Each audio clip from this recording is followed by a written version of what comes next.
La voz de los protagonistas. Contacto telefónico. Le agradecemos muchísimo al licenciado Rodrigo Olvera Briceño, ex coordinador del área de Derechos Humanos Laborales del Centro de Reflexión y Acción Laboral de 2000 a 2006. Bueno, pero él tiene un amplio currículum. Me permito nada más compartirles algo de lo que él ha venido haciendo. Defensor de Derechos Humanos, licenciado en Derecho por la Universidad Autónoma de Querétaro, en donde se tituló por medio de la opción de excelencia académica, diplomado de Derechos Humanos con especialidad en acceso a la justicia por la Universidad Iberoamericana y el Instituto Interamericano de Derechos Humanos. También ha realizado cursos, seminarios en teoría social, en derechos humanos, en economía global. Profesionalmente ha sido coordinador del área de derechos humanos laborales del Centro de Reflexión y Acción Laboral del año 2000 al 2006 y además pues ha venido teniendo una participación muy activa en estas materias. Es consultor independiente especializado en temas de justiciabilidad de derechos económicos, sociales y culturales, coordinador de la estrategia jurídica internacional en contra de algunas leyes y reclamos, etcétera.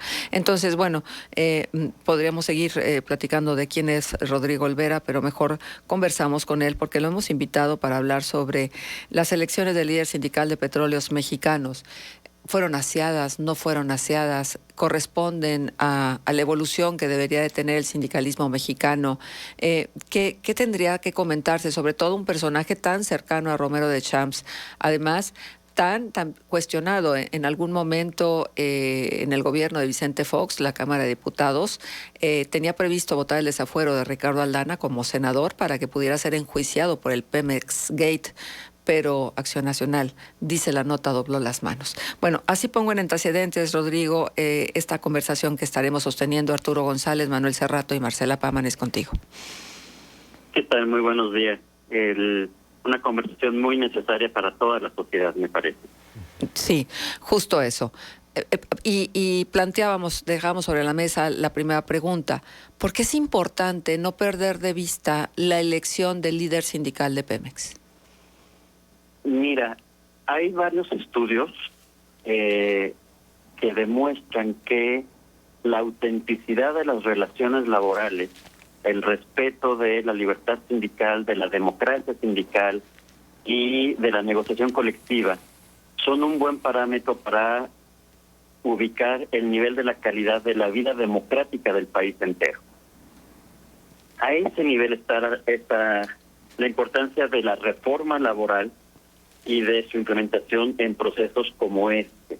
Esta elección era el bautizo de fuego para la sociedad completa de la reforma laboral en materia de democracia sindical. Y lamentablemente estamos quedando cortos. La reforma laboral, que por supuesto también incide, la última de las reformas laborales que incide en la vida sindical del país, ¿no fue suficiente? ¿O qué fue lo que faltó en esta elección? Hay varias cosas. Lo primero, hay que entender que un cambio de leyes no implica automáticamente un cambio de práctica. Teníamos una ley que ponía disposiciones que facilitaban la falta de democracia o, como bien se recordaba hace unos segundos, el charrismo. Entonces, fue un paso positivo quitar esas disposiciones legales y poner disposiciones nuevas. Pero cambiar la ley no es suficiente, lo que hay que cambiar es la cultura, las prácticas tanto de los actores sindicales como de los actores patronales y de los actores institucionales como son los inspectores del trabajo y en este caso las nuevas instituciones como el Centro Federal de Conciliación y Registro Laboral. Eso es lo que nos está mostrando este proceso de la elección del sindicato petrolero, el que no basta con haber establecido la obligatoriedad de que el voto sea secreto, es un paso importante, pero si no se cambian las prácticas anteriores al día de la votación, que es donde se concentra la falta de libertad, de poco servirá que el voto sea electrónico o secreto con boleta. Los líderes petroleros de de hecho, han sido protagónicos de la historia política y económica del país. Su cercanía con los partidos y con los mandamases de los partidos los ha colocado en posiciones privilegiadas y se ha exhibido las riquezas y se ha exhibido también la permanencia de estos líderes sindicales dentro de las cámaras, repitiendo y recurrentemente su participación. No hay manera de que los líderes sindicales no necesariamente tengan que participar en el ámbito de la política, o hay una relación intrínseca difícil de cortar. Desde principios del siglo pasado en el movimiento sindical se dio una gran discusión sobre estrategia. Una estrategia era concentrarse en la independencia política de la propia clase obrera, y otra corriente que fue la que se impuso y que nos dio a personajes como Fidel Velázquez o Rodríguez Alcaine fue de que había que buscar una alianza política con el gobierno y ocupar posturas políticas supuestamente para beneficio de la clase obrera, y terminó siendo para beneficio propio. No es indispensable que haya esta vinculación partidista, pero el sistema está tan arraigado que se requeriría, y creo que es lo que se requiere, un esfuerzo consistente orientado a eliminar la influencia política y recuperar la independencia política de la clase trabajadora. Esto beneficiaría tanto al proceso político como a los procesos propios de trabajadores y trabajadoras. Pero efectivamente, como se recordaba, el estatuto del sindicato petrolero pone como un requisito para ser candidato o candidata tener buena fama. Díganme ustedes si Ricardo Aldana, involucrado en uno de los peores escándalos de corrupción política sindical, como es el Pemex Gate, puede cumplir este requisito. Eso sería suficiente para anular esta elección. Y está ahora en manos de las autoridades hacer cumplir o no este estatuto, y de ahí la credibilidad de la autoridad y de la reforma misma. Ricardo, ¿y la defensa no será que no le pudieron probar nada, que nunca pisó la cárcel, que nunca lo llamaron a cuentas, y que entonces la mala fama es subjetivo? Por supuesto. Y justamente ahí está el punto. El requisito no es no tener condena penal. Es algo tan arbitrario como la fama. Y si alguna fama tiene Ricardo Aldana, es de corrupto. Sí, exacto. Rodrigo, buenos días. Saludo a Manuel Cerrato. Justamente esto, el presidente Andrés Manuel López Obrador ayer pues hacía mención a que ese desfalco de 20,000 millones de pesos no se puede acusar sin pruebas, ¿no? Que habrá una investigación por las autoridades correspondientes, pero que de entrada no se puede señalar en esto que tanto se le ha acusado a Carlos Romero de Champs como al propio Ricardo Aldana, ¿no? ¿Qué utilidad le representa al gobierno de la Cuarta Transformación el sindicato petrolero, Rodrigo, con todas estas pretensiones que tiene de fortalecer también a Pemex, pese a todos los escándalos y pues las complicaciones muy graves económicas que ha tenido la petrolera? Nuevamente muy buenas preguntas. Con todo respeto a la investidura presidencial, cuando le conviene dice que no se puede acusar con pruebas, y el resto, cuando le conviene, la mañanera es acusar sin pruebas a medio mundo. Sí. Pero bueno, ahí hay una inconsistencia, por no utilizar otro tipo de palabras, en el discurso presidencial. Más allá de eso, insisto, jurídicamente no es si hay pruebas, no hay pruebas, si hay condena, no hay condena, es cuál es la fama. Entonces ahí ya hay un incumplimiento del estatuto. Sí. ¿Qué es lo que está detrás? A mí me tocó acompañar un intento de democratización cuando asumió la presidencia Vicente Fox. De una manera muy parecida ahora, el cambio de gobierno, el cambio de partido en el gobierno generó expectativas de que por fin se iba a cambiar la complicidad entre gobierno federal y el grupo en el poder en el sindicato petrolero. Fox falló y al parecer lo que estamos viendo es que Andrés Manuel va a fallar. ¿Qué es lo que está detrás? Un argumento pragmático. Eso fue lo que impuso en aquel momento Carlos Abascal. Recordamos bien quién era Carlos Abascal y que estamos viendo actualmente operar otra vez, de que lo fundamental es que esté un grupo que garantice el control de los trabajadores para dar estabilidad al sistema, para que no se interrumpan las operaciones. Recordemos que el sindicato, el grupo del poder actualmente en el sindicato, ha amenazado desde que entró Andrés Manuel en más de una ocasión con estallar huelga en Pemex. Sí. Recordemos que hubo un conflicto grande en el proyecto más querido de Andrés Manuel, que es la refinería de Dos Bocas, que aparentemente no estuvieron involucrados el sindicato petrolero y sus dirigentes actuales, pero que sabemos que hay vasos comunicantes entre los distintos actores en la región. Y recordemos que hubo un ofrecimiento de donar cuotas sindicales del sindicato petrolero para inyectar el financiamiento de Dos Bocas. ¿Y quién maneja el dinero del sindicato? El tesorero, que actualmente es candidato electo. Sí. Rodrigo Olvera, le saluda Arturo González, buenos días. ¿Qué tal, Arturo? Esta elección, con todo y este contexto que bien ha descrito, ¿pudiéramos entenderla como Romero de Champs cubriéndose las espaldas?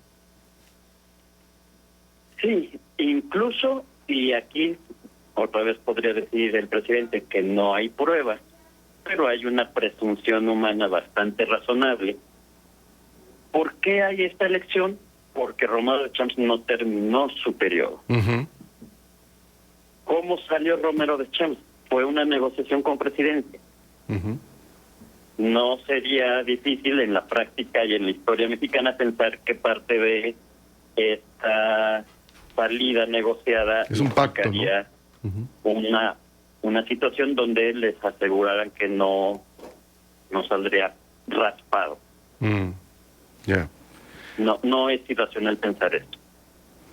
Ahora, en cuanto a la reforma laboral que menciona, la reforma laboral es producto también del TEMEC, del Tratado México-Estados Unidos-Canadá, y va en este proceso de integración de Norteamérica. Y Estados Unidos ha puesto el ojo en los procesos sindicales mexicanos, algo que, pues, si ya ocurría, ahora ocurre con mayor frecuencia y con mayor profundidad. Sí. ¿Se esperaría que Estados Unidos en algún momento, de acuerdo a la decisión que tome el gobierno federal de avalar o no esta elección sindical, se pronuncie y pudiera meter a México en un problema, al gobierno mexicano? Mi análisis de escenarios es que no. Ok. En mi análisis de escenarios habrá, de hecho ya se han presentado impugnaciones a este resultado electoral. Yo considero que se van a desechar y se otorgará la toma de nota a Ricardo Aldana. Y no veo que Estados Unidos vaya a activar ninguno de los mecanismos del TEMEC por esta elección. Podría hacerlo, podría hacerlo, ¿no? Podría hacerlo. En el TEMEC hay dos tipos de mecanismos laborales. Uno, el mecanismo de respuesta rápida, que es el que realmente funciona y que lo vimos operar ya en General Motors de Silao. Y otro, el mecanismo normal, que es muy parecido, aunque un poquito más eficiente que el tradicional del antiguo Telecán. No hay condiciones, en mi opinión, para que se presente el mecanismo de respuesta rápida, por no ser uno de los sectores estratégicos para este mecanismo. Tendría que ser el mecanismo ordinario. Pero veo yo dos cosas. Uno, justamente por el tema como queda configurado, que desde que se negoció el Telecán con Salinas, el tema del petróleo siempre fue de una consideración especial. No es uno de los sectores estratégicos actualmente para utilizar desde Estados Unidos el tratado. Tienen como un sector prioritario el tema de automotriz y autopartes, un poco de maquila de exportación y minería, que es donde hay intereses importantes. Sí. En el tema de petróleo no lo veo. Ok. Ahora, Rodrigo, justamente, sí, como señalabas, hay información de que el Centro Federal de Conciliación y Registro Laboral recibió por lo menos 191 inconformidades con relación a la elección del sindicato petrolero. Entonces, dos preguntas. Uno, ¿se van a desechar? Es decir, ¿este resultado ya es irreversible? Y dos, ¿por qué sigue siendo tan intocable Romero Deschamps con todo y todo? Ok. En una de estas nos sorprende el centro y declara la reposición del procedimiento. Lo veo muy poco probable, pero sigue siendo una posibilidad. Yo creo que más bien sí van a desechar, sobre todo tomando en cuenta el resultado de las impugnaciones de las elecciones seccionales, que se vieron como una anticipación de lo que iba a ocurrir ahora. Entonces, mi análisis de escenarios es que sí se va a convalidar y se va a otorgar la toma de nota. Ok. Y sí, es decir, los lazos de complicidades entre dirigentes sindicales y funcionarios de Pemex están ahí. Aunque haya cambiado el director, la dirección general de Pemex, están esos lazos de complicidad a nivel de secciones, de regiones. Hay un peso económico, hay un peso político, pero sobre todo me parece que el elemento que más ha pesado, si hacemos un poco el recuento de la relación de presidencia y del gobierno federal con el sindicato y sus dirigentes en lo que va de este sexenio, no se había querido entrar al tema de las elecciones. Se hizo esta negociación para que saliera Romero Deschamps. Era importante que ya no estuviera al frente para dar un mensaje de credibilidad en la lucha contra la corrupción, pero no se había impulsado la elección, que debió haber sido inmediata en cuanto dejó de estar Romero Deschamps. Sí. Pero hay finalmente un cambio y se implementa una ruta para renovar secciones y la Secretaría General. En mi opinión, lo que impera es el tema de los distintos grupos que actúan dentro del sindicato, quién me garantiza la estabilidad del sistema. Y es el grupo del poder. Claro. Rodrigo, nos quedan 2 minutos, pero no quiero dejar de preguntar. ¿Qué le representa al gobierno mexicano esta elección de Ricardo Aldana al frente del Sindicato de Petróleos Mexicanos? A sabiendas de todo lo que ya se ha comentado en este instante, o sea, los lazos con los escándalos y sobre todo con la certeza de que este gobierno lo que promueve es el combate a la corrupción. ¿Hay congruencia, hay incongruencia, hay una afectación indirecta a la imagen del gobierno mexicano? Tan la hay ya que estamos viendo justamente desde las mañaneras y en todo el discurso público del gobierno federal una operación de control de daños. Ya lo estamos viendo. Esto de que el presidente diga de yo ni lo conozco es operación de daños porque ya se está viendo la crítica, la inconformidad y la inconsistencia. Es decir, por mucho que nos duela, porque hay mucha gente que ha puesto grandes esperanzas en la transformación que pueda promover el gobierno de Andrés Manuel, por mucho que nos duela, con el PRI había prácticas de compra, extorsión, violencia para incluir en el voto y el gobierno lo legitimó. Con el PAN se mantuvieron estas mismas prácticas y el gobierno no lo legitimó, y lamentablemente lo que estamos viendo es que estas mismas prácticas que ocurrieron en esta elección, todo apunta a que este gobierno volverá a legitimar. Entonces sí, hay una incongruencia grande y es una muy mala señal para quienes hemos apostado desde hace décadas por la democratización de los sindicatos en nuestro país. Muy bien. Pues de verdad un gusto haber tenido al licenciado Rodrigo Olvera Briceño con nosotros hablando de este tema de elecciones del líder sindical de petróleo. Luego la gente nos dice, es que estando en Torreón, pues ¿qué más nos da que se haya elegido allá en los estados del sureste y en el centro de México al líder sindical? Pues creo que nos debería de dar todo, ¿no? Claro. Creo que deberíamos de estar más conscientes que todos son vasos comunicantes y todo informa y comunica en política y en política sindical igual. Así es, muy completamente bien. De acuerdo. Pues muchísimas gracias, Rodrigo. Un verdadero gusto tenerte aquí con nosotros en este espacio. Un gusto platicar con ustedes. Muchas gracias. Rodrigo. El licenciado Rodrigo Olvera Briceño, ex coordinador del área de Derechos Humanos Laborales del Centro de Reflexión y Acción Laboral. Y le agradezco a Carlos Rodríguez este contacto que nos ha permitido establecer con Rodrigo. Bueno, vamos a ir a la pausa comercial, regresamos enseguida. Contextos. El programa líder en la radio hablada en La Laguna.